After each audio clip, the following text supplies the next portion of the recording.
Hello students, आप सभी का स्वागत है आपके अपने YouTube channel A to Z NCERT facts में।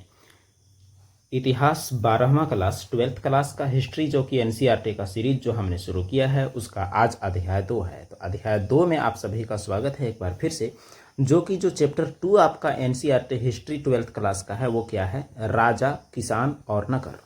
तो राजा, किसान और नगर जिसका दूसरा नाम है आरंभिक राज्य और अर्थव्यवस्थाएं, जिसमें हम लोग 600 ईसा पूर्व से 600 ईस्वी तक के सभी घटनाक्रम जो कि पॉलिटिकल घटनाक्रम होंगे उन सभी चीज़ों के बारे में पढ़ेंगे। ये जो आपका 12वां क्लास का इतिहास है इसके बारे में थोड़ा सा आप चीज़ें जान लें कि आपको किस प्रकार से पढ़ना है। जैसे जो आपका पहला चैप्टर है, थोड़ा सा आप चैप्टर रिव्यू अगर देख लेंगे तो अच्छा रहेगा। जो आपका पहला चैप्टर था वो आपका था हड़प्पा सभ्यता का, और हड़प्पा सभ्यता के बाद जो आपका दूसरा, तीसरा और चौथा चैप्टर है, ये तीनों के तीनों चैप्टर में आपको क्या करना है, 600 ईसा पूर्व से 600 ईस्वी तक के बारे में ही पढ़ना है। पहला वाला में पढ़ना है आपको राजनीति के बारे में, दूसरे वाले में पढ़ना है आपको समाज के बारे में, और तीसरे वाले में आपको पढ़ना है धर्म के बारे में। यानी तीनों चैप्टर में जो ड्यूरेशन होगा, यानी जिस काल के बारे में हम लोग पढ़ेंगे वो 600 ईसा पूर्व होगा, और 600 ईसा पूर्व से 600 ईस्वी के बीच में होगा। एक में राजकाज, एक में समाज, और एक में क्या पढ़ेंगे, तो एक में पढ़ेंगे धर्म। तो इस प्रकार हमारा हुआ। इस पाठ में जो हम लोग देखने वाले हैं वो पॉलिटिकल होगा, जिसमें राजा, किसान और नगर के बारे में हम लोग मूल रूप से पढ़ने वाले हैं। तो चैनल पर अगर अभी तक आप नए हैं तो ये रहा आपका चैनल का name, A to Z NCERT facts. बाकी टेलीग्राम में, इंस्टाग्राम में और यूट्यूब में सभी जगहों पर आप जुड़ सकते हैं। तो चलिए शुरू करते हैं। थोड़ा समय लगेगा क्योंकि इसमें हम लोग करने वाले हैं क्या, 50 एमसीक्यू के साथ 50 एमसीक्यू भी हम लोग करने वाले हैं, और साथ में पूरा चैप्टर देखने वाले हैं। तो चलिए शुरू करते हैं। पहला टॉपिक, पहला जो इसका परिचय सेक्शन है, उसमें परिचय में हम लोग मूल रूप से क्या देखने वाले हैं वो आपको बताएं। तो परिचय में सबसे पहला क्या है कि हड़प्पा सभ्यता के पतन के बाद लगभग 1500 सालों के लंबे अंतराल में इस महाद्वीप में, यानी भारतीय महाद्वीप में, कई प्रकार के बदलाव देखने को मिलते हैं। जैसे इसके बाद वैदिक सभ्यता की शुरुआत हुई, जिसके दो भाग थे। यानी जो वैदिक सभ्यता का शुरुआत जो होता है, तो वैदिक सभ्यता का दो हिस्सा होता है। पहला हिस्सा ऋग्वैदिक काल जो 1500 से 1000 बीसी तक चलता है। दूसरा है उत्तर वैदिक जो कि 1000 से 600 तक चलता है। यानी जो वैदिक काल है वो वैदिक काल कितना से कितना तक चलता है, तो 1500 से 600 तक चलता है, दोनों क्या बीसी में। लेकिन इसी का हिस्सा है दो। पहला हिस्सा है आपका 1500 से 1000 तक, और उत्तर वैदिक है 1000 से आपका 600 बीसी तक। इस काल में ही वेदों की रचना की गई, इसीलिए इसे वैदिक काल कहा गया। और ऋग वैदिक काल में किसकी रचना की गई, तो ऋग वैदिक काल में ऋग्वेद की रचना की गई। और जो उत्तर वैदिक काल है उसमें बाकी 3 वेद, सोमवेद, यजुर्वेद, अथर्ववेद की रचना की गई। इस प्रकार आपने देखा कि वेदों की संख्या कितना, तो 4। पहला है ऋग्वेद, और उसके बाद आपका सोमवेद, और फिर यजुर्वेद, और फिर आपका क्या, तो अथर्ववेद। ये तो हुआ वेदों की संख्या कितनी, तो वेदों की संख्या 4। ये आप जान गए। ये हुआ चैप्टर का परिचय। अब हम लोग देखते हैं इसके आगे महाजनपद का इतिहास। ये महाजनपद क्या होता है ये आपको बताते हैं। वैदिक काल में जब समाज में लोग रहते थे तो मतलब एक परिवार में लोग रहते थे, और जो परिवार जो होता था, तो परिवार का जो अगला चीज, यानी कई परिवार मिल के क्या बनाते थे, तो कई परिवार मिल के बनता था क्या, तो कबीला।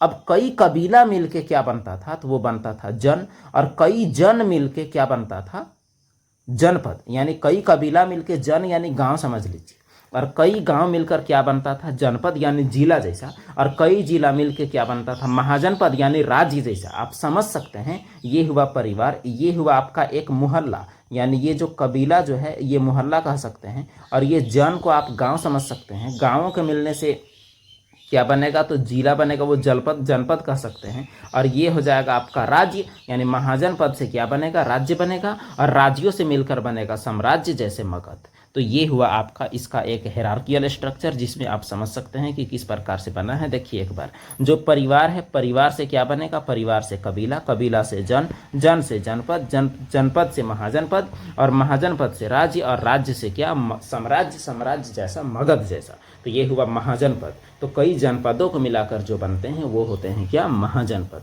अब हम लोग देखते हैं इसके आगे क्या हमें सिखाना चाहता है। अब चैप्टर क्या सिखाना चाहता है, एक नया चीज़ यहाँ एंट्री ले रहा है आपके चैप्टर में। क्या चीज़ है वो थोड़ा देखें। देखिए प्रिंसेप, यहाँ कहता है प्रिंसेप और पियदस्सी। प्रिंसेप और पियदस्सी ये क्या है, तो देखिए चैप्टर का शुरुआत में ये चीज़ ऐड किया हुआ है, इसीलिए हम लोग ये चीज़ को ऐड किए हैं। जेम्स प्रिंसेप, जो चीज़ पढ़ रहे हैं हम लोग यहाँ, जो चीज़ पढ़ेंगे वो उसका जानकारी देने में इसका बहुत बड़ा योगदान है। ईस्ट इंडिया कंपनी, जो कि एक अंग्रेज कंपनी था, ईस्ट इंडिया कंपनी का अधिकारी जिसने 1830 के दशक में ब्राह्मी और खरोष्टी लिपियों का अर्थ निकाला, यह भारतीय अभिलेख विज्ञान में एक महत्वपूर्ण उपलब्धि थी। और पियदसी क्या है? अशोक के अभिलेखों में इस्तेमाल किया गया एक नाम जिसका मतलब होता है देवताओं का प्रिय या सुंदर मुख वाला। इन अभिलेखों में अशोक के दहम और उसके प्रशासन के बारे में जानकारी मिलती है, तो पियदसी अशोक को कहा गया है। एक और जानकारी का चीज़ है, अभिलेख किसे कहते हैं? तो पत्थर या धातु या मिट्टी के बर्तन जैसी कठोर सतह पर उकेर कर, यानी क्या बोलते हैं हम लोग, खुद कर उसको, यानी उसमें रगड़ कर खुदे हुए लेख को क्या कहते हैं? अभिलेख कहते हैं। अभिलेख प्राचीन भारतीय इतिहास के प्रमुख स्रोत माने जाते हैं, जो कई भाषाओं में मिलते हैं। उदाहरण के लिए अशोक के अभिलेख, गुप्तकालीन अभिलेख, तो ये हुआ आपका अभिलेख का उदाहरण। तो अब देखते हैं महाजनपदों के बारे में। तो महाजनपद क्या होते थे? महाजनपद का तो एक कैसे बनते थे वो आप समझ गए। लगभग 6ठी शताब्दी ईसा पूर्व भारतीय उपमहाद्वीप में 16 राज्यों का उदय हुआ, जिसे क्या कहा जाता था? महाजनपद कहा जाता था।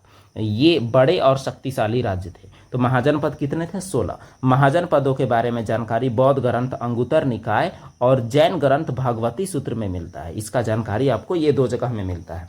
तो बौद्ध ग्रंथ अंगुतर निकाय के अनुसार कितने महाजनपद थे? तो 16। ये 16 में कौन कौन देखिए? अंग, अस्मक, अवंती, चेदी, गंधार, काशी, कौशल, कुरु, मल्ल, मगध, मत्स्य, पंचाल, सूरसेन, वज्जी, वत्स और सूरसेन। अच्छा, सूरसेन यहाँ दोबारा लिखा गया है, एक आपका कोई ना कोई यहाँ छूट रहा है। यहाँ आप देख सकते हैं इसका नक्शा। तो नक्शा में आप देखिएगा तो पता चलेगा। देखिए नक्शा में यहाँ आपका कंबोज और गंधार, ये दोनों देश के बाहर, जो वर्तमान में है, वर्तमान के अनुसार देश के बाहर मौजूद हैं, ये दोनों के दोनों। अब देखिए बाकी ये तो 2 हो गए। उसके बाद एक हो गया कुरु, एक पंचाल, सूरसेन, मत्स्य, वत्स, अवंती, चेदी, अस्मक, मगध, अंग, वृज। उसके बाद आपका हो गया काशी और फिर मल्ल और कौशल। ये सभी क्या हुए? ये महाजनपद। और इन महाजनपदों में सबसे शक्तिशाली जो था वो कौन था? तो सबसे शक्तिशाली महाजनपद कौन था? तो वो आपका मगध था। तो ये महाजनपद का आप नक्शा भी देख लिए। अब देखिए कभी कभी आपसे ये पूछा जाएगा कि कौन सा महाजनपद वर्तमान में देश के बाहर पड़ता है, पाकिस्तान में पड़ता है? तो कंबोज और गंधार ये वर्तमान परिप्रेक्ष्य में देश के बाहर पड़ता है। तो ये हुआ आपका महाजनपद। 16 कहाँ जानकारी मिलता है वो। अब देखते हैं अगला चीज़, महाजनपदों की विशेषताएं। अब देखिए महाजनपद की विशेषताएं, इनमें से अधिकांश में राजा का शासन होता था। जो चीज़ लिखा हुआ है इसे आप नोट डाउन कर लें, एग्जाम आपको लिखने में डायरेक्ट काम आएगा। कुछ महाजनपदों जैसे वज्जी और मल्ल में गण या संघ नामक शासन प्रणाली थी, जहां कई राजा मिलकर शासन करते थे। और कई राजा मिलकर शासन करते थे, इसे कहा जाता है क्या? ओल गिरकी कहा जाता है। ये भी आप याद रखेंगे। समूह शासन को कहा जाता है। प्रत्येक महाजनपद की एक राजधानी होती थी, जो अक्सर किलेबंद होती थी। ब्राह्मणों द्वारा संस्कृत में धर्मशास्त्र नामक ग्रंथों की रचना की गई, जिसमें शासकों के लिए नियम बताए गए थे और इन्हीं नियमों के अनुसार महाजनपदों में शासन होता था।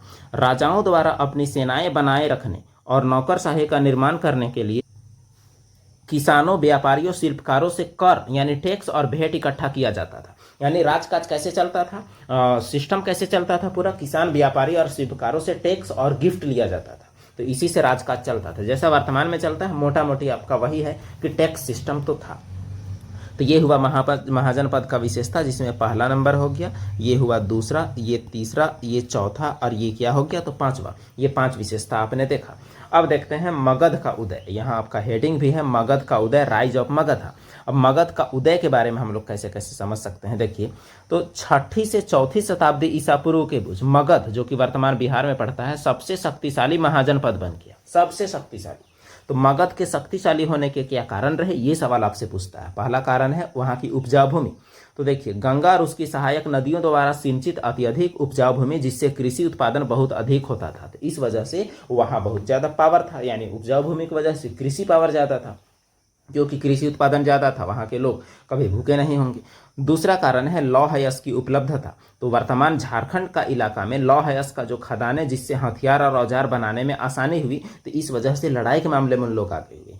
तीसरा है हाथियों की उपलब्धता। वर्तमान झारखंड इलाकों में ही जंगलों में, झारखंड के जंगलों में हाथियों की उपलब्धता जो सेना के लिए महत्वपूर्ण थे। तो ये कारण जो है मगध के उदय के बहुत बड़े कारण है, जिसके वजह से एक कृषि हुआ, एक लोहा हुआ और एक सेना में हाथी हुआ। ये तीनों चीज मगध को ज्यादा तेजी से फैलने में ये बहुत बड़ा रोल है इसका। अगला कारण क्या है इसका? संचार के साधन। यहाँ आप देख सकते हैं संचार के साधन में गंगा और उसकी सहायक नदियाँ सस्ता और आसान संचार का साधन प्रदान कर सकती थी। यानी वहाँ से जो संचार होता था वो आराम पड़ता था आदमी को। जब आराम पड़ेगा तो फिर वहाँ से परिवहन का अच्छा रहेगा।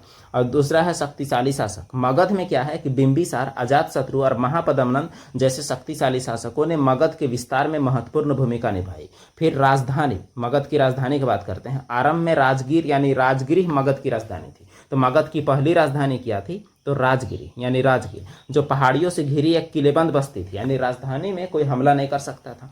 बाद में 4वीं शताब्दी ईसा पूर्व में राजधानी को पाटलिपुत्र, वर्तमान पटना में स्थानांतरित कर दिया, जो गंगा के किनारे स्थित था और संचार मार्गों को नियंत्रित कर सकता था। तो ये 6 कारण जो हुए वो मगध के उदय के ये बहुत बड़े बड़े कारण ये माने जाएंगे, जिसमें से ये 6 कारण आप देख सकते हैं। अब देखते हैं मगध में राजवंश। मगध में कितने राजवंशों ने राज किया? तो मगध में अगर देखा जाए तो यहाँ जो लिस्ट हम लोग बनाए हैं वो 8 राजवंशों का है। ये एनसीईआरटी के हिसाब से 8 राजवंश मगध में रूल किए हैं। अब देखते हैं इन 8 राजवंशों में कौन कौन है। पहला राजवंश जो है वो बृहद्रथ राजवंश है। सबसे पहला बृहद्रथ। मगध का सबसे पहला राजा कौन था? तो बृहद्रथ था। सबसे पहला राजा मगध में रूल करने वाला सबसे पहला राजा है बृहद्रथ। ये जैसा कि आप देख सकते हैं ये। अब दूसरा कौन है? तो दूसरा है हर्यक राजवंश, जो 544 ईसा पूर्व से 413 ईसा पूर्व तक। और ये हर्यक राजवंश का जो संस्थापक वो कौन है? वो बिंबिसार है। फिर है शिशुनाग राजवंश 413 से 345, इसका संस्थापक कौन? शिशुनाग। फिर है नंद 345 से 322, इसका मेन शासक कौन है? महापद्मनंद और संस्थापक भी। फिर है मौर्य राजवंश 322 से 185, सबसे बड़ा राजवंश कह सकते हैं। संस्थापक कौन? चंद्रगुप्त मौर्य, आपको याद रखना है चंद्रगुप्त मौर्य। शुंग राजवंश जो 185 से 73 तक, पुष्यमित्र शुंग, इसके संस्थापक। कण्व राजवंश 73 से 28 ईसा पूर्व तक वासुदेव कण्व के द्वारा बनाया गया। फिर है गुप्त राजवंश 240 से, ये ईस्वी में चला गया, 240 से 579 ईस्वी तक, ये श्रीगुप्त के द्वारा स्थापित किया हुआ एक राजवंश। तो मगध में इतने राजवंशों ने राज किया जिसके संस्थापक दिए हुए। जितना भी राजवंश है सबके संस्थापक यहाँ लिस्ट में इस ओर आपका दिया हुआ है, इसको आप देख सकते हैं, इसे नोट डाउन आप जरूर कर लें। अब देखते हैं मौर्य वंश के बारे में। तो मौर्यों के बारे में जानकारी का क्या क्या स्रोत है, सबसे पहले वो देख लें। तो मौर्यों के बारे में जानकारी का स्रोत में पहला स्रोत हो जाता है आपका साहित्यिक स्रोत और दूसरा हो जाता है आपका पुरातात्विक स्रोत। साहित्यिक में क्या है? जैसे ब्राह्मण साहित्य में पुराण आ जाता है, और पुराणों की संख्या कितनी है? तो पुराणों की संख्या 18 है। अब उसके बाद कौटिल्य का अर्थशास्त्र आ जाता है, कौटिल्य के द्वारा लिखा गया किताब। मेगास्थनीज का इंडिका आ जाता है। मेगास्थनीज जो कि दरबारी था और कौटिल्य भी दरबारी था, किसका? चंद्रगुप्त मौर्य का। इन दोनों के द्वारा लिखा गया किताब आ जाता है। बौद्ध ग्रंथ दीपवंश और महावंश, ये भी साहित्यिक स्रोत है। जैन ग्रंथ भद्रबाहु द्वारा रचित कल्पसूत्र, जो कल्पसूत्र किताब है जो कि एक जैन ग्रंथ है, भद्रबाहु द्वारा लिखा हुआ, वो भी एक महत्वपूर्ण स्रोत है। विशाखा दत्त का मुद्रा राक्षस, ये भी एक महत्वपूर्ण स्रोत है। इसमें चंद्रगुप्त मौर्य ने किस प्रकार घनानंद को हटाकर अधपस्त कर किस प्रकार से मौर्य वंश की स्थापना की, उसके बारे में चर्चा है। यह एक नाटक है। अब जो पुरातात्विक में क्या है? अशोक के स्तंभ अभिलेख, वृहद शिलालेख, लघु शिलालेख, अन्य प्रकार के अभिलेख जो प्राकृत भाषा, खरोष्ठी लिपि और ब्राह्मी लिपि में उत्कीर्ण किए हुए हैं। तो ये सभी जो स्रोत हैं ये मौर्य वंश के जानकारी के मुख्य स्रोत है। इसे आप पॉइंट डाउन ऐसे ही नोट डाउन कर सकते हैं, जो कि आपकी सुविधा के लिए ऐसा बनाया हुआ है। अब हम लोग देखते हैं इसका अगला कड़ी। अगला में हम लोग को क्या सिखाने का प्रयास कर रहा है? मौर्य वंश के महत्वपूर्ण शासकों के बारे में हमें सिखाने का प्रयास कर रहा है। तो चलिए मौर्य वंश के महत्वपूर्ण शासकों के बारे में सीखते हैं। तो मौर्य वंश का जो पहला राजा है वो कौन है? तो वह है चंद्रगुप्त मौर्य, जो कि 322 से 298 बीसी तक रूल किया।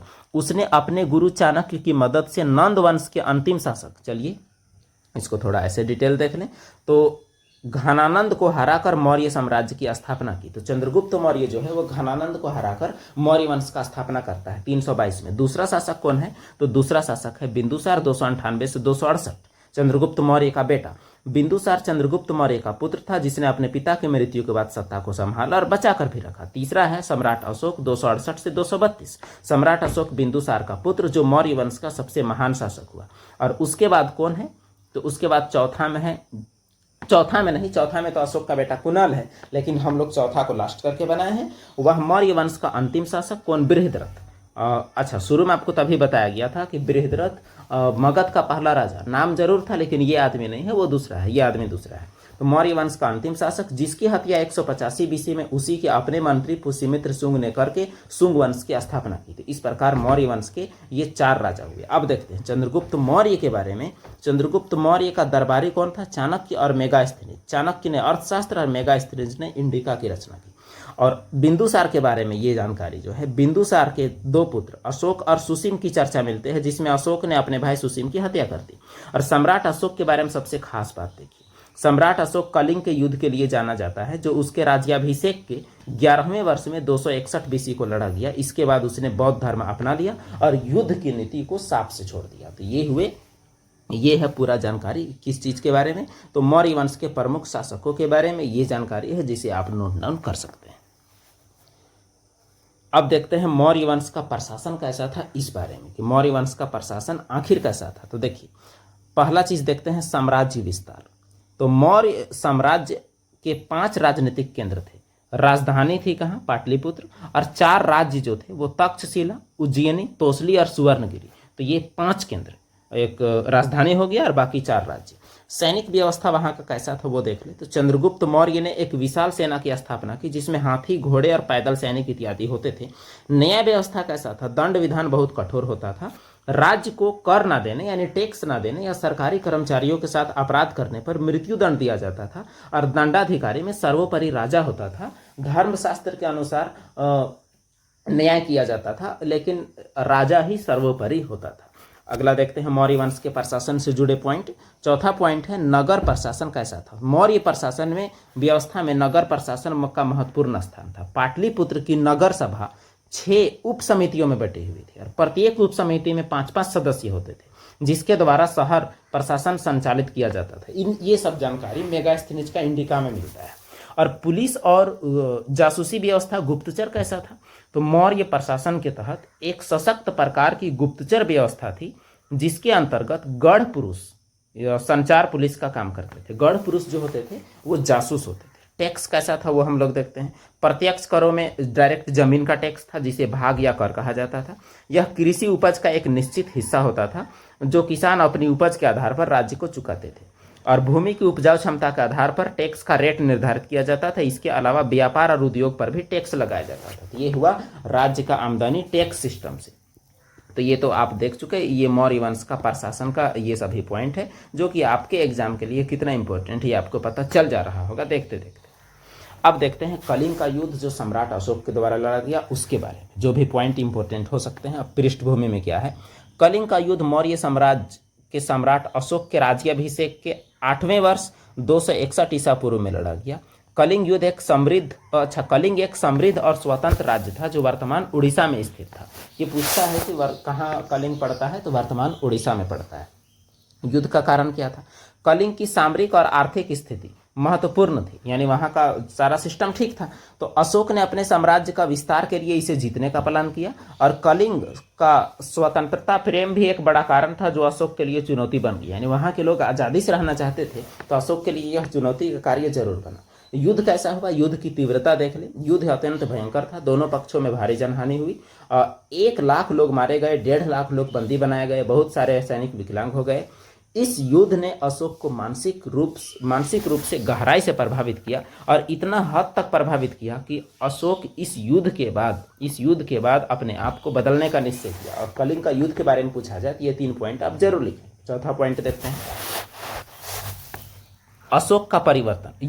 युद्ध के बाद रक्तपात और विनाश से प्रभावित होकर अशोक ने बौद्ध धर्म अपनाया और अहिंसा की नीति का प्रचार किया। उसने हिंसा छोड़कर धर्म के प्रचार को प्राथमिकता दिया। अब धर्म प्रचार के लिए क्या, तो अशोक ने अपने शिलालेखों और स्तंभों के माध्यम से बौद्ध धर्म के सिद्धांतों का प्रचार किया, क्योंकि बौद्ध धर्म अहिंसा सिखाता है। कलिंग के युद्ध के बाद उनका शासन शांतिपूर्ण और प्रजा के कल्याण पर केंद्रित हो गया। उनका सारा सिस्टम ही बदल गया, रूल रेगुलेशन का।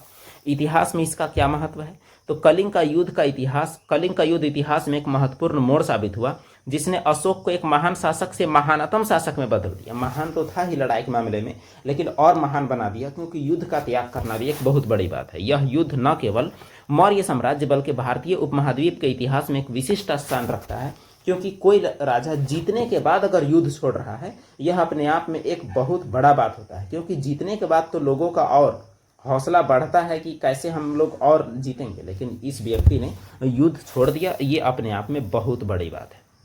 देखते हैं अगला टॉपिक कि हमें ये चैप्टर और क्या सिखाना चाहता है। कलिंग का युद्ध का अशोक पर प्रभाव, ये चीज भी पूछ सकता है। सम्राट अशोक पर कलिंग का युद्ध का प्रभाव जो एनसीईआरटी सिलेबस के आधार पर है वो हम लोग बता रहे हैं आपको। अहिंसा की ओर झुका हो गया। कलिंग युद्ध में भारी जनहानि और विनाश अशोक को गहराई से प्रभावित किया, जिसने अहिंसा और शांति का मार्ग अपनाया। देखिए पीछे आप देख चुके हैं, लेकिन क्या लिखिएगा वो आपके लिए है, ये वाला चीज मत लिखिएगा, ये गलती से यहाँ ऐड हुआ है। दूसरा है धर्म परिवर्तन। युद्ध के बाद अशोक ने बौद्ध धर्म को अपनाया और अपने जीवन का ध्येय बौद्ध धर्म के सिद्धांतों को फैलाना बना लिया। अपना जीवन का मकसद बना लिया कि बौद्ध धर्म को फैलाना है, क्योंकि बौद्ध धर्म ही जो है जो अहिंसा का मार्ग अपनाता है। तीसरा धम्म प्रचार। अशोक ने धम्म प्रचार को अपने शासन का अभिन्न हिस्सा बनाया और शांति, सहिष्णुता और करुणा को बढ़ावा देने का प्रयास किया। तो ये रहा अशोक पर प्रभाव युद्ध का। अब और प्रभाव क्या है? राजनीतिक नीति में परिवर्तन। देखिए अशोक अपना नीति में युद्ध और विजय की जगह धम्म का नीति यानी धर्म की विजय को महत्व दिया, जिसका उद्देश्य था लोगों के दिलों को जीतना, न कि अपने साम्राज्य को जीतना। अगला है शिलालेखों का निर्माण। अशोक ने अपने सिद्धांतों और विचारों को जनसाधारण तक पहुंचाने के लिए शिलालेख और स्तंभ का निर्माण करवाया और उसमें लिखवाया अच्छी बातें, जो आज भी उनके शासनकाल का विचारधारा का सबूत पेश करता है। अगला चीज है सार्वजनिक कल्याण। अशोक ने अपने शासन में जन कल्याणकारी योजनाओं और सार्वजनिक कार्यों की शुरुआत की, जैसे सड़क निर्माण, पेयजल व्यवस्था, चिकित्सा सुविधा। ये सभी चीज अशोक का ये जो कदम है, ये साम्राज्य को नई दिशा दिया और बौद्ध धर्म का प्रचार प्रसार में महत्वपूर्ण भूमिका निभाया। तो अशोक पर कलिंग के युद्ध का प्रभाव जो पड़ा, क्या क्या पड़ा, ये सभी आप इसे ही पॉइंट डाउन कर सकते हैं, जिसमें हम लोग 6 पॉइंट देखें। अब देखते हैं अशोक का धम्म, इस बारे में भी सवाल पूछता है। ये धम्म क्या है? तो धम्म जो होता है, धम्म का अर्थ है धर्म या नीति जो नैतिकता, सहिष्णुता और सदाचार पर आधारित है। अशोक ने इसे अहिंसा, करुणा और सत्य के मार्ग के रूप में प्रस्तुत किया। धम्म की क्या खासियत है? पहला है अहिंसा, सभी जीवों के प्रति करुणा और हिंसा का त्याग करना। और सर्वधर्म समभाव यानी सभी धर्मों और विश्वासों का सम्मान और सहिष्णुता। सदाचार, नैतिक जीवन में सत्यवादिता, सच बोलना। नैतिक जीवन, अच्छा जिंदगी यानी सभी के लिए भलाई, शुद्ध आचरण का पालन करना, ये है। फिर लोकहित, समाज और जनता के कल्याण के लिए कार्य करना, ये है धम्म की विशेषताएं। तो अशोक का धम्म जो है वो अपने आप में एक बहुत ही बड़ा चीज है, क्योंकि उस दौरान युद्ध को छोड़कर धम्म को अपनाना काफी मायने रखता है। तो धम्म के का अर्थ और विशेषता आप देख लिए। धम्म में शामिल तत्व क्या क्या थे वो अब आप देखें। धम्म में शामिल तत्व क्या है? नैतिक उपदेश। नैतिक उपदेश में समाज में नैतिकता और सद्गुणों का प्रचार करना। उसके बाद सामाजिक कल्याण में अस्पताल, सड़क, जलाशय का निर्माण करना। समानता, बिना भेदभाव के सभी नागरिकों के साथ समान व्यवहार करना। शिक्षा और ज्ञान, बौद्ध धर्म के शिक्षा और ज्ञान का प्रसार करना, यह है धम्म में शामिल चीज।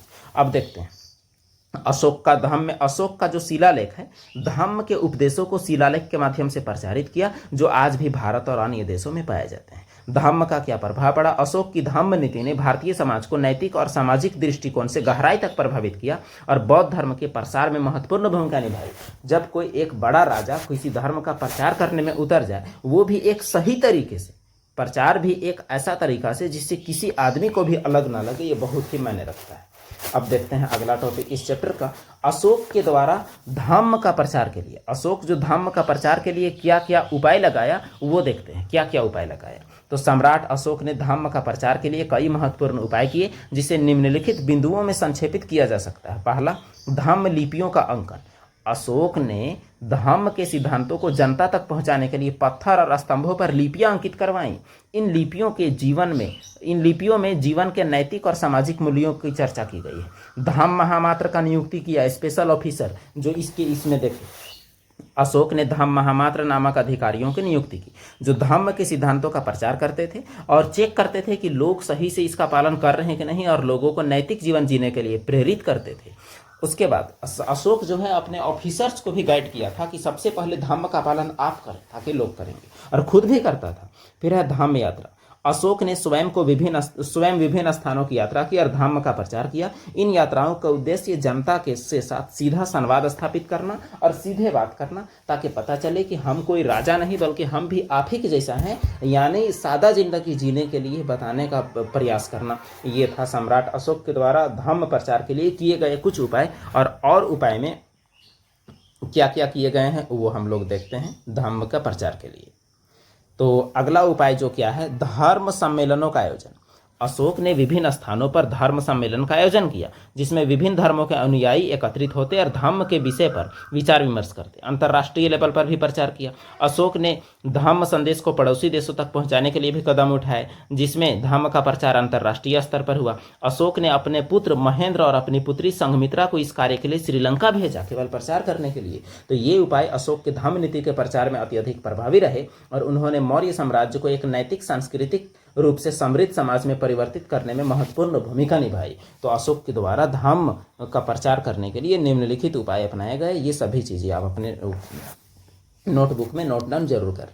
अब देखते हैं चैप्टर का अगला कड़ी, अशोक का अभिलेख। तो अशोक प्रचार करने के लिए जो अभिलेख खुदवाए, जिसमें से आप यहाँ देख सकते हैं अशोक का स्तंभ। तो अभिलेख क्या होता है, इस बारे में हम लोग पूरा डिटेल देखते हैं। देखिए, अभिलेख पत्थरों और तांबे की पट्टियों पर खुदे हुए लिखित दस्तावेज हैं जो ऐतिहासिक घटनाओं और शासकों की उपलब्धियों या आदेशों को दर्ज करते हैं।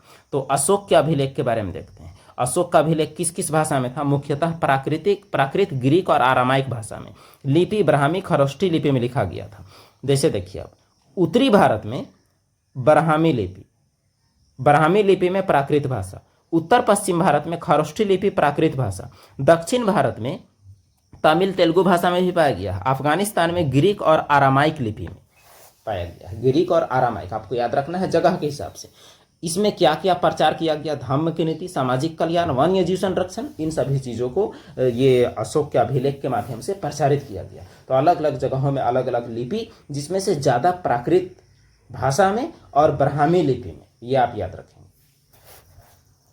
मौर्य वंश जो इतना ज़्यादा फला फूला अशोक के साम्राज्य काल में, तो बात यह है कि इसका पतन क्यों हो गया। ये भी एक अजीब सोचने वाली बात है कि इसका पतन आखिर क्यों ही हुआ होगा। इसके पतन के कुछ कारण देखते हैं। तो मौर्य साम्राज्य के पतन के पीछे कई कारण थे, जिसे निम्न बिंदुओं द्वारा समझा जा सकता है। अब देखते हैं इसका क्या क्या कारण है। पहला है आंतरिक संघर्ष और कमजोर नेतृत्व। यहाँ पॉइंट में पढ़िए कि अशोक के बाद मौर्य साम्राज्य के शासकों की क्षमता में कमी आई। कमजोर शासकों के कारण आंतरिक संघर्ष की स्थिरता बढ़ी, तो इस कारण से भी इसका साम्राज्य का कमजोर हुआ। दूसरा है अत्यधिक विस्तार। अब देखिए, साम्राज्य का अत्यधिक विस्तार होने से प्रशासन नियंत्रण में कठिनाई आने लगी और दूरस्थ पर शासन बनाए रखना मुश्किल हो गया, विद्रोह सब भी होते रहा। तीसरा कारण है आर्थिक समस्या। आर्थिक समस्या में क्या हो सकता है, साम्राज्य के विशाल आकार के कारण आर्थिक संसाधनों पर बोझ बढ़ा और कर संरचना में गड़बड़ियां होने लगी, इससे भी राज्य कमजोर हुआ। अगला कारण है धर्म परिवर्तन। जो अशोक द्वारा बौद्ध धर्म को जो एक्सेप्ट किया गया, उस कारण ब्राह्मण और अन्य धार्मिक समूहों के बीच असंतोष बना, जिससे सामाजिक तनाव पैदा हुआ। अगला कारण है विदेशी हमले। तो यवनों और शकों जैसे बाहर से हमला करने वाले में हिंद यवन और शक जैसे बाहरी आक्रमणकारी समूहों ने कमजोर मौर्य शासन का लाभ उठाया और साम्राज्य की सीमाओं पर हमला किया। फिर है प्रांतीय विद्रोह। साम्राज्य के विभिन्न हिस्सों पर स्थानीय शासकों ने विद्रोह करना शुरू किया, जिससे केंद्रीय नियंत्रण कमजोर हुआ और इस कारण यह इतिहास के पन्नों में समा गया। अब देखते हैं अगला साम्राज्य जो कि है गुप्त साम्राज्य। अब ये गुप्त साम्राज्य में कौन कौन है इसके बारे में देखते हैं। जैसे गुप्त साम्राज्य का थोड़ा देख लें। गुप्त साम्राज्य जो है, गुप्त साम्राज्य के शासनकाल को भारतीय इतिहास का गोल्डन एरा, स्वर्ण पीरियड माना जाता है, क्योंकि गुप्तकालीन शासन के दौरान स्थापत्य कला और साहित्य कला वैज्ञानिक विकास, आम लोगों की जिंदगी, सभी प्रकार के मामलों में यह काल समृद्ध थी, इसीलिए इसे स्वर्ण युग माना जाता है। और गुप्त साम्राज्य का शासक चंद्रगुप्त द्वितीय के काल में चीनी यात्री फाहियान बौद्ध साहित्य की खोज में, बौद्ध धर्म की खोज में भारत आया था, जिसके द्वारा लिखा गया यात्रा वृत्तांत गुप्तकालीन इतिहास का एक प्रमुख स्रोत माना जाता है। अब गुप्त साम्राज्य में कौन कौन से राजा हुए, ये चीज हम लोग देखते हैं, कैसे कैसे राजा हुए।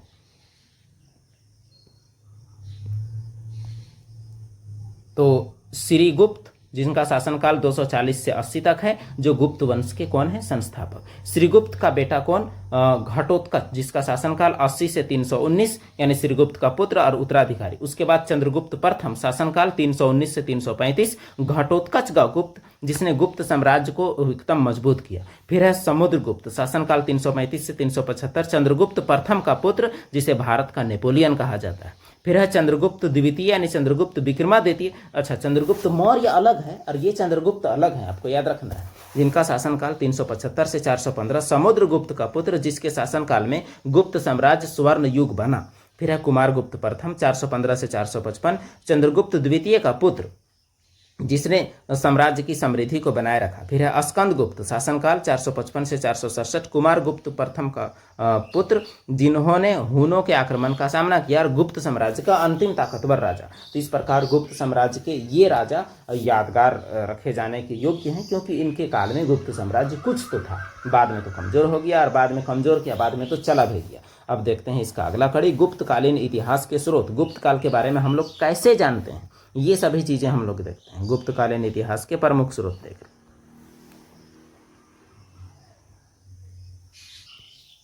गुप्तकालीन इतिहास के स्रोतों में पहला चीज आ जाएगा आपका सिक्का। सिक्का में गुप्त काल के सिक्के सर्वाधिक महत्वपूर्ण है, खासकर चांदी और सोने के सिक्के, जिन पर राजाओं की छवियां और विविध प्रकार के प्रतीक अंकित होते थे।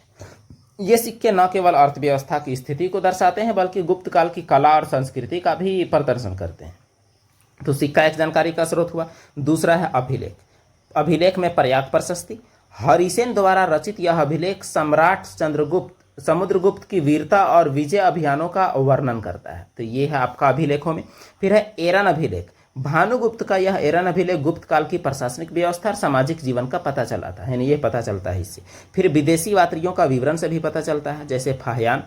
चीनी यात्री फाहियान ने भारत की यात्रा की और अपना यात्रा वृत्तांत में गुप्त काल के समाज, धर्म और प्रशासन का विवरण प्रस्तुत किया। फिर इत्सिंग का आना। इस चीनी यात्री ने भी अपने यात्रा लेखों में गुप्त काल साम्राज्य की संस्कृति और शिक्षा प्रणाली का वर्णन किया है। तो देखिए, विदेशी यात्री का विवरण, अभिलेख, सिक्के, ये सभी जरूरी हैं। फिर आपके अन्य साहित्य में क्या क्या आते हैं, जैसे कालिदास के नाटक और काव्य। कालिदास का जो अभिज्ञान शकुंतलम है, मेघदूत है, कुमार संभवम है, ये सभी गुप्त काल की जानकारी प्रस्तुत करते हैं। फिर है वात्सायन का कामसूत्र। यह ग्रंथ गुप्त कालीन समाज के पहलुओं को दर्शाता है। तो इन स्रोतों के माध्यम से हम गुप्त काल के बारे में बखूबी जान सकते हैं, जो आपके एग्जाम के लिहाज से कितना इंपॉर्टेंट है ये आप देख ही सकते हैं। अगला, गुप्त काल का प्रशासनिक व्यवस्था कैसा था, इसके बारे में थोड़ा हम लोग देखते हैं। गुप्त काल की प्रशासनिक व्यवस्था, एक मिनट।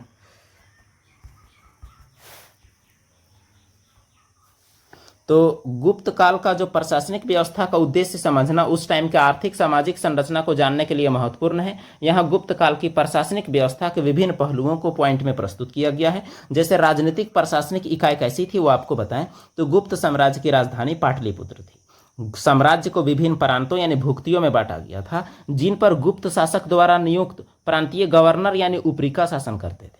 प्रत्येक प्रांत को जिला यानी विषय में बांटा गया था, जिनकी देखरेख विषयपति करते थे। यानी जिला का हेड को क्या बोला जाता था, तो जिला का हेड को विषयपति बोला जाता था। ये आपको याद रखना है एकदम अच्छे से। अब उसके बाद गांवों का प्रशासन ग्रामिक या ग्रामाध्यक्ष द्वारा किया जाता था, यानी लोकल गवर्नमेंट भी। तो फिर नौकरशाही ऑफिसर लोग कैसे थे, तो गुप्त साम्राज्य में केंद्रीय नौकरशाही का संगठन सुसंगठित और पदानुक्रमित था, यानी हेड के नीचे फिर उसके ऐसा जैसा अभी है। विभिन्न अनुभागों के प्रमुखों को कर्ता कहा जाता था। प्रत्येक विभाग का हेड को कर्ता कहा जाता था और उसके अधीन अन्य अधिकारी होते थे। अब सैनिक प्रशासन कैसा था गुप्त साम्राज्य का। गुप्त साम्राज्य की सेना मजबूत और विविधतापूर्ण थी, जिसमें पैदल, घुड़सवार, हाथी सेना, रथ सेना सभी प्रकार की चीजें शामिल थी। सैन्य अभियानों की देखरेख सामंतों द्वारा की जाती थी। राजस्व प्रशासन यानी कैसे टैक्स का सिस्टम था। भूमि राजस्व आय का मुख्य स्रोत था, यानी भूमि टैक्स ही मेन था। और कर संग्रह के लिए अधिकारी नियुक्त किए जाते थे, जैसे कर मंत्री, ये कर का संग्रह करता था। न्यायिक व्यवस्था के बारे में देखते हैं। न्यायिक प्रणाली को स्थानीय स्तर पर पंचायत और उच्च स्तर पर राजकीय न्यायालयों द्वारा संचालित किया जाता था। धर्म और न्याय शास्त्रों के अनुसार न्याय किया जाता था। राजा सबसे मेन न्यायाधीश होता था, राजा का न्याय सबसे मेन न्याय। तो गुप्त काल का ये प्रशासनिक व्यवस्था के मेन पॉइंट यही आपको मिलेंगे, जो आपके लिए काफी जरूरी है, जरूर आप नोट डाउन कर लें। आर्थिक स्थिति उस दौरान की कैसी थी, ये हम लोग देख लेते हैं, कुछ पहलू, कुछ पॉइंट। तो इस टाइम का आर्थिक स्थिति के कुछ पॉइंट आप जरूर देखें।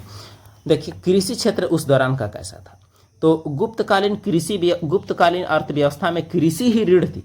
प्रमुख फसलों में चावल, गेहूं, जौ और बाजरा थी। सिंचाई के लिए तालाब और नहरों का निर्माण किया गया था। उद्योग क्षेत्र उस दौरान का हस्तकला और कुटीर उद्योग का विकास हुआ, जिसमें से वस्त्र निर्माण, धातु कला और जौहरी का कार्य शामिल था। बुनाई, रंगाई और धातु शोधन जैसे कार्य जो उद्योग जो है फल फूल रहे थे। व्यापार क्षेत्र में देखें तो आंतरिक और विदेशी व्यापार का विस्तार हुआ। उस दौरान भी विदेशी व्यापार होता था। रेशम मार्ग के माध्यम से चीन के साथ व्यापार, समुद्री मार्गों के माध्यम से रोमन और दक्षिण पूर्वी एशिया से व्यापार होता था। तो व्यापारिक गतिविधियों को शहरीकरण ने प्रोत्साहित किया। शहरीकरण होने से यह गतिविधियां बढ़ी। मौद्रीकरण की बात करें तो दिनार नामक स्वर्ण मुद्राएं और चांदी की मुद्राएं प्रचलन में थी और सोने चांदी के ये सिक्के व्यापार को सरल बनाते थे। और सिक्कों पर सुंदर चित्रांकन और राजाओं की छवियां अंकित होती थी। जैसे सिक्कों में समुद्रगुप्त को वीणा बजाते हुए दिखाया गया है, ये भी आप जान लें। अब सोरोनी क्या होता था देखते हैं। गुप्त काल में उत्पादकों और व्यापारियों का संघ का भी उल्लेख मिलता है, जिसे सोरोनी कहा गया है, व्यापारी लोग का। और उसके बाद व्यापार और उद्योग में मुख्यतः वैश्य वर्ग सक्रिय था, जबकि कृषि में शूद्र और अन्य निम्न वर्गों की भूमिका थी। तो गुप्त काल को भारतीय इतिहास का स्वर्ण युग कहा जाता है, क्योंकि इस समय आर्थिक, सांस्कृतिक और वैज्ञानिक उन्नति अपने चरम पर थी। यही कारण है कि इसे golden era of Indian history कहा जाता है। तो ये हुआ आर्थिक स्थिति। अब सामाजिक जीवन की बात करते हैं कि उस दौरान का समाज का क्या सिस्टम था, समाज में क्या क्या प्रथाएं थी। तो जैसे वर्ण व्यवस्था सबसे इंपॉर्टेंट चीज। तो गुप्त काल में वर्ण व्यवस्था का प्रभाव स्पष्ट रूप से देखा जा सकता था। वो भी जन्म आधारित, कर्म आधारित नहीं, सीधे जन्म आधारित वर्ण व्यवस्था थी। समाज 4 वर्णों में बटा हुआ था, जैसे ब्राह्मण, क्षत्रिय, वैश्य और शूद्र। प्रत्येक वर्ण के लिए विभिन्न पेशे और सामाजिक कर्तव्यों को निर्धारित किया गया था। ब्राह्मणों का समाज में विशेष रूप से सम्मान था। वे धार्मिक अनुष्ठानों के प्रमुख संचालक थे, यानी मेन उन्हीं लोग का था, ब्राह्मण लोग का। विवाह का प्रथा कैसा था। इस काल में अंतर जातीय विवाह प्रचलित और संयुक्त परिवार की प्रथा थी। बहुविवाह की भी प्रथा थी। बहुविवाह का मतलब एक से ज्यादा पत्नी, लेकिन स्त्री दूसरा विवाह नहीं कर सकते थे। ये गुप्त काल की बात है। सती प्रथा, गुप्त काल के दौरान सती प्रथा का भी अस्तित्व था। 510 ईस्वी के भानुगुप्त के एरन अभिलेख, यहाँ गलती से ईरान लिखा गया है, एरन अभिलेख में सती प्रथा का पहला सबूत मिलता है। फिर अंतर जातीय विवाह की बात करें तो अंतर जातीय विवाह को समाज में सामान्य रूप से स्वीकार नहीं किया जाता था। इसे सामाजिक मान्यताओं के विरुद्ध किया जाता था। हाँ, जाति के भीतर विवाह होता था। छुआछूत की प्रथा उस दौरान थी। जाति आधारित भेदभाव जमकर था। इस मामले में तो खास तौर से ये गोल्डन एरा का ये सबसे नेगेटिव पॉइंट है। सांस्कृतिक और धार्मिक जीवन, गुप्त काल को भारतीय इतिहास का गोल्डन एरा कहा जाता है। इस दौरान कला, साहित्य और विज्ञान में प्रगति हुई और साथ में हिंदू धर्म के साथ साथ बौद्ध और जैन धर्म का भी प्रभाव था। तो ये हुआ गुप्त काल का सामाजिक जीवन। अब बात करते हैं गुप्त साम्राज्य के पतन के कारण कि ये साम्राज्य जब इतना अच्छा था, पतन क्यों हो गया। तो पतन होने के भी कारण होंगे ही। पहला है राजनीतिक कारण। तो आंतरिक कलह यानी खुद के राजा लोग में, जैसे गुप्त साम्राज्य के उत्तराधिकार के लिए जो लड़ाई, कलह जो है, यह राजनीतिक स्थिरता किया, अस्थिर किया, राजनीतिक स्थिरता को कमजोर किया। बाहरी आक्रमण में हुन जैसे बाहरी आक्रमणकारियों ने गुप्त साम्राज्य की सीमाओं पर दबाव डाला। अंततः साम्राज्य क्या हो गया, कमजोर हो गया। आर्थिक कारण की बात करें तो व्यापार में गिरावट हुआ। तो गुप्त काल के अंत में व्यापारिक मार्गों में परिवर्तन, समुद्री व्यापार में गिरावट से आर्थिक संकट उत्पन्न हुआ। इससे टैक्स संग्रह में कमी आई। बाहरी और आंतरिक विद्रोहों के कारण टैक्स से दिक्कत हुआ, राजकोषीय संकट बढ़ा। तो इससे भी पतन हो सकता है। सामाजिक और धार्मिक कारण भी हुए, जैसे सामाजिक असंतोष, जाति प्रथा और सामाजिक भेदभाव से जनसाधारण में असंतोष बढ़ा और सामाजिक अस्थिरता उत्पन्न हुई। और धार्मिक परिवर्तन में बौद्ध धर्म और जैन धर्म जैसे अन्य धर्मों का उदय और इसका प्रभाव जो है गुप्त साम्राज्य पर असर जरूर डाला। प्रशासनिक कारण में क्या हुआ, भ्रष्टाचार और अक्षमता और स्थानीय शासकों का प्रभाव। ये सभी कारण से गुप्त साम्राज्य पतन की कगार पर चला गया और अंततः ये साम्राज्य नहीं रहा। अब देखते हैं इस चैप्टर से जुड़े कुछ महत्वपूर्ण तथ्य जो आपके लिए काफी एग्जाम पॉइंट ऑफ व्यू से काफी इंपॉर्टेंट है। कोशिश रहेगा 1 घंटे के अंदर निपटाने का, जिसमें 50 MCQ भी शामिल है। 1 घंटा से थोड़ा आगे जा सकता है, लेकिन फिर भी चलिए कोई बात नहीं, चैप्टर बड़ा है। पहला पॉइंट आपका है, देखिए, अर्थशास्त्र की रचना कौटिल्य ने किया और यह राजनीतिक विज्ञान पर लिखा गया एक ग्रंथ है। ये पॉइंट आपके लिए काफी इंपॉर्टेंट है। दूसरा, मेगास्थनीज की रचना इंडिका से मौर्यकालीन नगरीय प्रशासन की जानकारी मिलती है। इससे भी आपका सवाल पूछता है। मगध की पहली राजधानी राजगृह और दूसरी राजधानी पाटलिपुत्र थी। चंद्रगुप्त द्वितीय के दरबार में 9 रत्न रहा करते थे। चंद्रगुप्त द्वितीय के दरबार में 9 रत्न, अकबर से पहले उनके काल में ही 9 रत्न।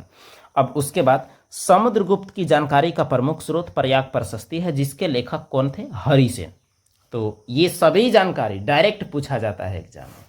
छठा, अशोक के अभिलेख को पढ़ने का श्रेय जेम्स प्रिंसेप को जाता है 1838। रुद्रदामन ने खुद के खर्चे पर सुदर्शन झील की मरम्मत करवाई थी। समुद्रगुप्त को भारत का नेपोलियन कहा जाता है। वेदों की संख्या 4 है, उपनिषदों की संख्या 108 है और पुराणों की संख्या कितनी है? 18 है। सम्राट अशोक के 13वें शिलालेख में कलिंग युद्ध की चर्चा मिलती है। 11वां, 606 से 627 तक कन्नौज में हर्षवर्धन का राज रहा और हर्षवर्धन के शासनकाल में चीनी यात्री ह्वेनसांग आया था।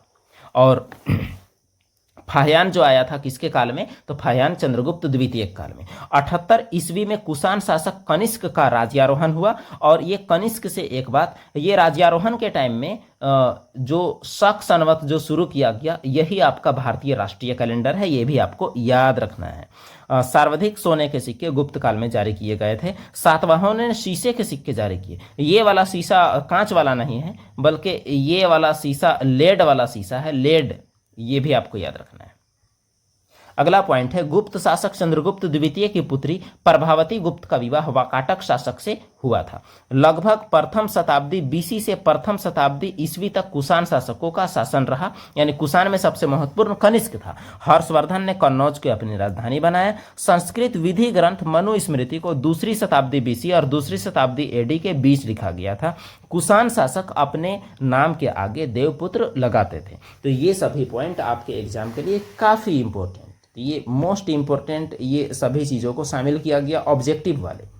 बाकी चीज़ें तो हैं ही, लेकिन जो भी आपका एग्जाम में ऑब्जेक्टिव सवाल पूछा जा सकता है उसको हम लोग जल्दी जल्दी चलिए कवर करने का प्रयास करते हैं, एकदम जल्दी जल्दी। पहला सवाल है, पियदस्सी नामक उपाधि किस शासक ने धारण की थी? चंद्रगुप्त मौर्य, अशोक, बिंबिसार, समुद्रगुप्त। तो सही जवाब क्या हो जाएगा? तो ये अशोक के द्वारा धारित किया गया है। अशोक ने स्वयं को अपने अभिलेखों में देवनाम पिय, देवताओं का प्रिय और पियदस्सी देखने में सुंदर रूप में संबोधित किया है। दूसरा प्रश्न, जेम्स प्रिंसेप ने ब्राह्मी और खरोष्टी लिपियों का अर्थ कब निकाला? 1810, 20, 30 के दशक या 40 के दशक? तो एग्जैक्ट तो है 1838, तो 1838 को आप क्या बोलेंगे? तो ये कहलाएगा 30 का दशक। अगला सवाल है, भारत के सबसे प्राचीनतम सिक्के क्या कहलाते थे? दिनार, मोहर, आहत या फिर कौड़ी? तो सबसे प्राचीनतम सिक्के जो कहलाते थे वो कहलाते थे आहत सिक्के, यानी पंचमार्क सिक्के। ये 6ठी शताब्दी ईसा पूर्व विकसित हुए सबसे प्राचीनतम सिक्के थे। और ये दिनार जो थे ये आपके गुप्त काल के जो सिक्के होते थे, इसे दिनार कहा जाता था। 16 महाजनपदों में सबसे शक्तिशाली कौन था? वज्जी, अवंती, कौशल या मगध? तो सही जवाब क्या हो जाएगा? तो मगध सबसे शक्तिशाली था। कारण आप देख चुके हैं।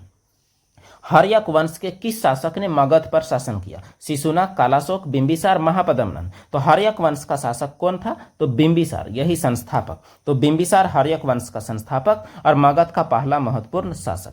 अगला सवाल, मगध की प्रारंभिक राजधानी क्या थी? पाटलिपुत्र, वैशाली, राजगृह या फिर चंपा? तो जो सबसे पहली राजधानी थी वो राजगृह थी। बाद में हुई कौन? तो बाद में पाटलिपुत्र। अगला सवाल है, अर्थशास्त्र नामक ग्रंथ के रचयिता कौन थे? मेगास्थनीज, कौटिल्य, पतंजलि, अश्वघोष? पीछे आप पढ़ चुके हैं। इसके रचयिता कौन? तो कौटिल्य यानी चाणक्य, जिन्हें किस नाम से जाना जाता है? विष्णुगुप्त। ये चंद्रगुप्त मौर्य के प्रधानमंत्री, जिसने अर्थशास्त्र की रचना की। अगला सवाल है, इंडिका नामक पुस्तक किसने लिखी थी? कौटिल्य, फाह्यान, मेगास्थनीज या ह्वेनसांग? तो सही जवाब जो हो जाएगा वो क्या हो जाएगा? मेगास्थनीज ने इंडिका नामक किताब लिखी, जो चंद्रगुप्त मौर्य का दरबारी था। ये सेल्यूकस निकेटर के द्वारा भेजा गया राजदूत था। सेल्यूकस निकेटर सिकंदर का एक सेनापति था। अगला सवाल, अशोक ने कलिंग पर विजय कब प्राप्त की थी? 269, 261, 251, 232? तो सही जवाब क्या हो जाएगा? तो सही जवाब है 261। और बाकी चीज़ों को हम लोग देख लेते हैं। लगभग इस टाइम में अशोक का राज्याभिषेक होता है। ये टाइम है राज्याभिषेक का, ये टाइम है कलिंग युद्ध का।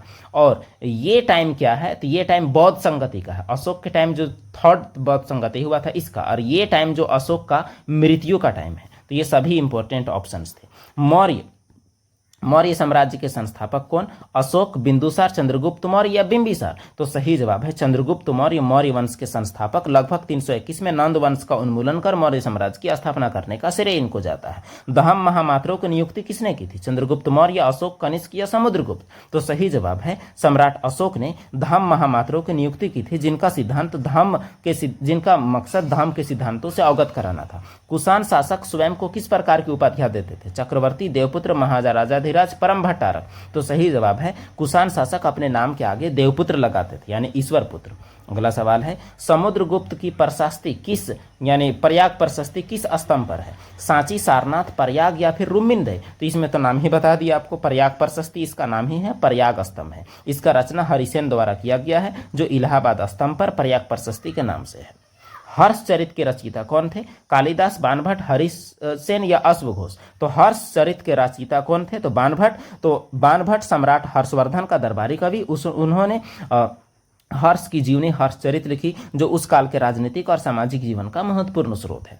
अगला सवाल है गांव में रहने वाले बड़े किसानों को तमिल क्षेत्र में क्या कहा जाता था? गृहपति, मुखिया, वेल्लालर या दास? तो गांव में रहने वाले जो तमिल किसान जो थे, बड़े किसान, उसे वेल्लालर कहा जाता था। अगला सवाल है अग्रहार किसे कहा जाता था? सारे एनसीईआरटी फैक्ट्स हैं।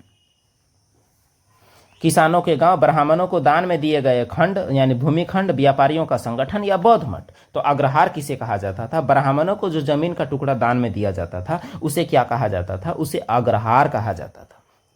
अगला सवाल है और सोरोनी यानी गिल्ड क्या थी? सैनिकों का समूह, शिल्पकारों, व्यापारियों का संगठन, राजा के सलाहकार, गांवों के मुखिया? तो सोरोनी व्यापारियों का समूह पीछे आपको टेक्स्ट के माध्यम से बताया गया है, यह व्यापारियों का समूह था।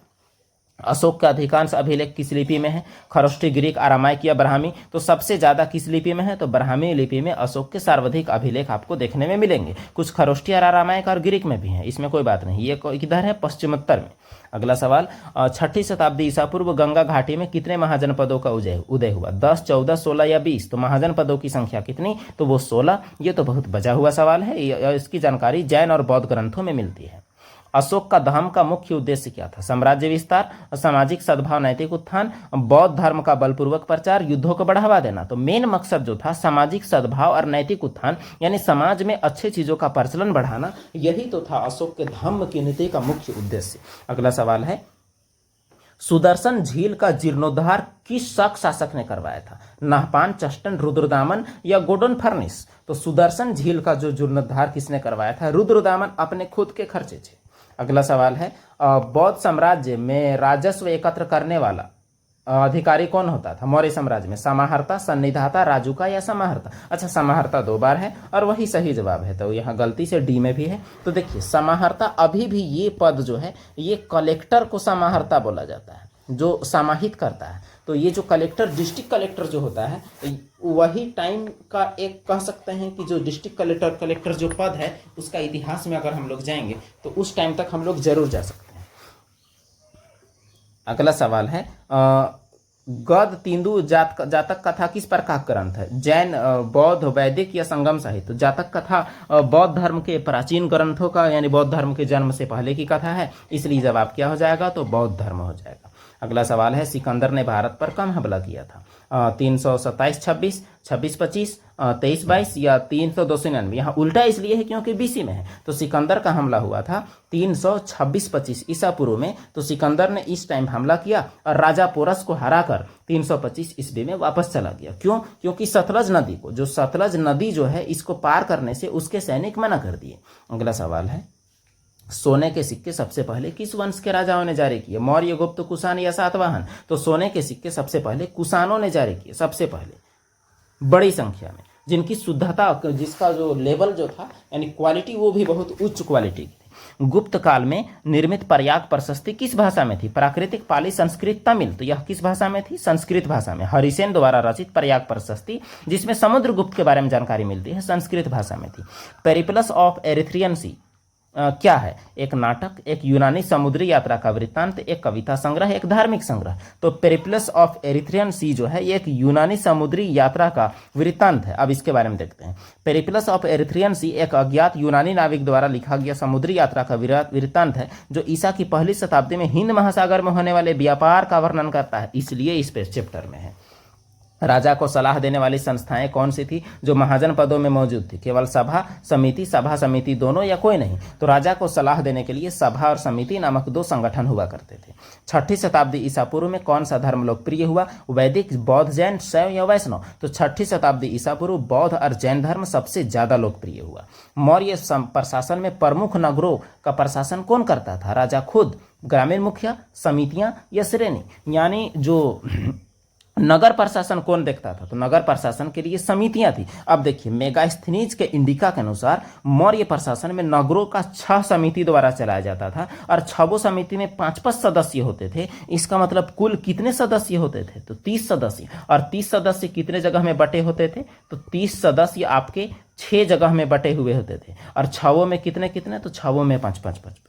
अगला सवाल है, प्राचीन काल में दासों का मुख्य कार्य क्या था? व्यापार करना, शिल्प उत्पादन, खेती काम करना, राजा का सलाहकार होना। तो दासों का मुख्य काम क्या था? खेती काम करना। अगला सवाल है, मौर्य साम्राज्य के पतन का एक कारण बताइए। अशोक का शांतिवाद, अंतिम मौर्य शासक की कमजोरी, आर्थिक समृद्धि का अभाव या विदेशी आक्रमणों का अभाव। अब बात यह है कि इसका मुख्य कारण क्या है? तो मुख्य कारण जो है अंतिम मौर्य शासक की कमजोरी जो है मौर्य साम्राज्य के पतन का मुख्य कारण है। हालांकि ये सभी कारण कहीं ना कहीं है। अब देखिए कई कारण जो थे जिसमें अंतिम मौर्य शासक बृहद्रथ की कमजोरी की वजह से उसके सेनापति पुष्यमित्र शुंग द्वारा उसकी हत्या कर दी गई और 185 BC में मौर्य वंश का खात्मा करके शुंग वंश नामक एक ब्राह्मण वंश का स्थापना किया गया।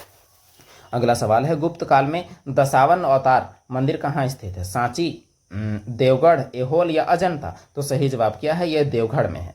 देवगढ़ उत्तर प्रदेश में है। अगला सवाल है, अष्टाध्यायी के लेखक कौन थे? वेदव्यास, वाल्मीकि, पाणिनि या पतंजलि। तो अष्टाध्यायी के लेखक कौन है? पाणिनि। यह एक व्याकरण का किताब है। अगला सवाल है, भूमिदान का सबसे प्राचीनतम अभिलेखीय प्रमाण किस काल का मिलता है? मौर्य, सातवाहन, गुप्त या कुषाण। यानी भूमिदान, जो लोगों को भूमिदान में दिया जाता था ब्राह्मण और सामंतों को, तो इसका सबूत सबसे पहले कहाँ मिलता है ये आपको बताना है। तो सही जवाब क्या है? सही जवाब है सातवाहन काल। सातवाहन काल में इसका पूरा आपको सबूत मिलता है। सबसे पहला सबूत कि उस टाइम में भूमिदान दिया जाता था। अगला सवाल है, आरंभिक राज्यों में राजाओं के लिए संसाधनों को एकत्र करने का मुख्य स्रोत क्या था? विदेशी व्यापार, कृषि उत्पादन कर, दान या ऋण। यानी राजा का आमदनी कैसे होता था? राजा का कृषि उत्पादन पर जो टैक्स लगाता था, जितना भी आप खेती करते उस पर टैक्स लगता प्रतिशत में, तो वही आपका जो भाग टैक्स लगता था वही उन लोग का मेन आमदनी का जरिया था। मौर्यकालीन इतिहास का जानकारी का एक महत्वपूर्ण साहित्यिक स्रोत क्या है? रामायण, महाभारत, मुद्रा राक्षस या पंचतंत्र। तो विशाखा दत्त द्वारा रचित जो मुद्रा राक्षस जो है ये मौर्यकालीन इतिहास विशेषकर चंद्रगुप्त मौर्य और चाणक्य के बारे में महत्वपूर्ण जानकारी प्रदान करता है। लेखक कौन? विशाखा दत्त, आपको याद रखना है। अगला सवाल है, कुषाणों की दूसरी राजधानी कौन थी? पुरुषपुर, तक्षशिला, मथुरा या उज्जैन। तो सही जवाब है मथुरा। और पहली राजधानी क्या थी? पहली राजधानी पेशावर थी और दूसरी राजधानी कौन थी? मथुरा। ये दोनों चीज काफी इंपॉर्टेंट है। जैन धर्म के 24वें तीर्थंकर कौन? ऋषभदेव, पार्श्वनाथ, महावीर या सिद्धार्थ। ये सवाल तो बाद वाले चैप्टर में आना चाहिए, चलिए कोई बात नहीं। जैन धर्म के 24वें तीर्थंकर महावीर और पहले तीर्थंकर कौन? तो पहले ऋषभदेव और 24वें कौन? महावीर। यानी कितने थे? तो 24 तीर्थंकर हो गए। अगला सवाल है, गण और संघ से क्या अभिप्राय है? राजा का मंत्री, सैनिक टुकड़ियां, ऐसे राज्य जहां शासन कई लोगों द्वारा किया जाता था या व्यापारिक मार्ग। तो गण का मतलब है ओलगिरकी, ऐसा राज्य जहां शासन कई लोगों द्वारा किया जाता था, समूह जो करता था समूह शासन कहा जाता है। वज्जी संघ इसका एक प्रमुख उदाहरण हुआ करता था। अगला सवाल है, अशोक के अभिलेखों की भाषा क्या थी? संस्कृत, प्राकृत, तमिल या फिर हिंदी। यहाँ भाषा पूछा गया है, लिपि नहीं। तो भाषा क्या थी? प्राकृत। अगला सवाल है, सबसे पहले सोने के सिक्के बड़े पैमाने पर किसने जारी किए? मौर्य, कुषाण, गुप्त या सातवाहन। तो सही जवाब है कुषाण। इस सवाल में दोहराव है। अगला है, मौर्य काल में तीर्थ क्या थे? धार्मिक स्थल, उच्च अधिकारी, व्यापारिक केंद्र या सेना की इकाई। तो उच्च अधिकारी को क्या कहा जाता था? तीर्थ कहा जाता था। तो ये अर्थशास्त्र के अनुसार है, तीर्थ शीर्ष स्तर के उच्च अधिकारियों को कहा जाता था। यहाँ धार्मिक स्थल मार्क आप गलत जरूर कर सकते हैं।